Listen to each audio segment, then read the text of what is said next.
How to find your crypto deposit address on WillTrade. Hey everyone, welcome back to Trading for Beginners. If you're trying to figure out how to receive crypto on your account, you're in the right place, so let's walk through the step. First of all, launch open the WillTrade application or website and log into your account using your credentials. Once you're logged into the home page, go to the bottom right corner and tap on the My Account button, and then from the My Account page, look for the deposit button at the bottom right in yellow and tap on it. Now select one of the assets from the menu. I'm just going to tap on the Bitcoin option, and on the next page, you'll be able to see a QR code and long string of numbers and letters. This is the address you share with the sender or use to transfer crypto from another wallet. Before sending any crypto, make sure the network matches. Sending to the wrong network can result in permanent loss of funds. To copy the wallet address, tap the copy button right next to the long string of numbers and letters,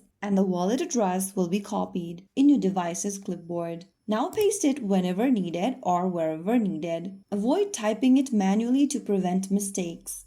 You can also let anyone scan the QR code for easy scanning and receiving. And that's it. You've successfully found your crypto deposit address on WillTrade. If you found the video helpful, don't forget to like, share, and subscribe to our channel. I will be back again in the next video. Stay tuned and thanks for watching.